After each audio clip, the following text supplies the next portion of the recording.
ಕರ್ನಾಟಕ ರಾಜ್ಯ ರೈತ ಸಂಘ ಹಾಗೂ ಹಸಿರು ಸೇನೆಯ ವತಿಯಿಂದ ವಿಜಯಪುರ ಜಿಲ್ಲೆಯ ತುಂಗಭದ್ರಾ ನದಿಗೆ ಬಾಗಿನ ಅರ್ಪಿಸಿದರು.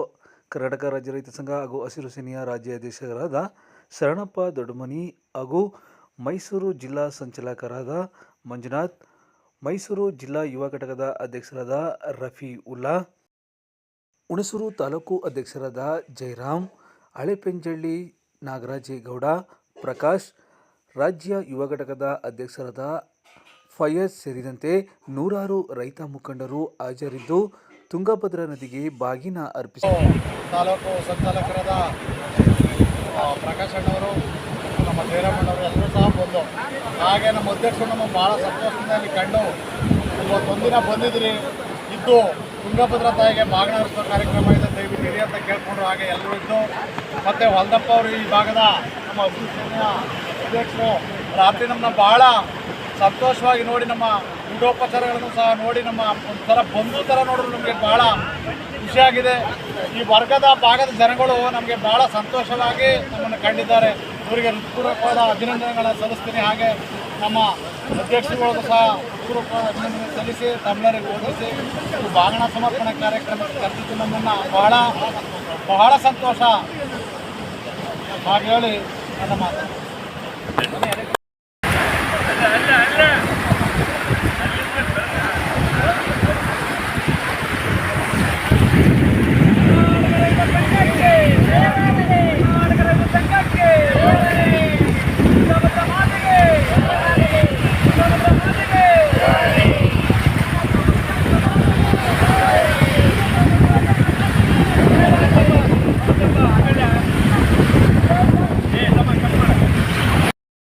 ಸೇವ್ ಮಾಡಿಬಿಡು, ನಾನು ಅದಕ್ಕಿನಲ್ಲಿ ಇಟ್ಕೊಬಿಡು ನಿಂತು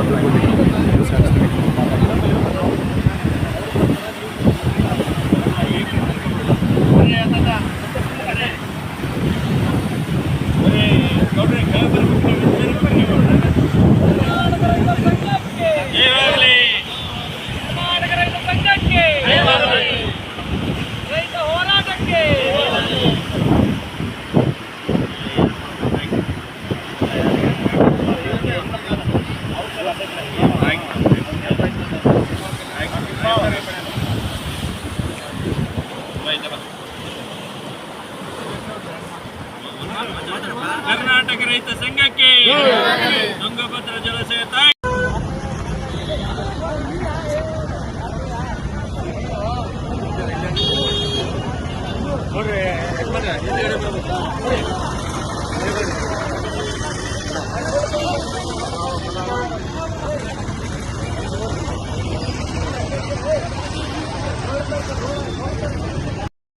ತುಂಗಭದ್ರಾ ಜಲಾಶಯಕ್ಕೆ ಎಲ್ಲ ರೈತ ಸಂಘಟನೆ ಸದಸ್ಯರು ಇವತ್ತು ಕೊಪ್ಪಳ ಆಗಿರ್ಬೋದು, ವಿಜಯನಗರ ಆಗಿರ್ಬೋದು ಮತ್ತು ಮೈಸೂರು ಜಿಲ್ಲೆಯಲ್ಲಿ ಆಗಮಿಸಿರ್ತಕ್ಕಂಥ ಎಲ್ಲ ರೈತರಿಗೆ ಮತ್ತೊಮ್ಮೆ ಅಭಿನಂದನೆಗಳನ್ನು ಸಲ್ಲಿಸೋದ್ರ ಜೊತೆಗೆ ಈಗ ತಾಯಂದಿರ ಜೊತೆಗೆ ಹೋಗಿ ಇವತ್ತು ಈಗೇನು ಬಾಗಿನ ಅರ್ಪಣೆ ಮಾಡ್ತಾ ಇದ್ದೀವಿ.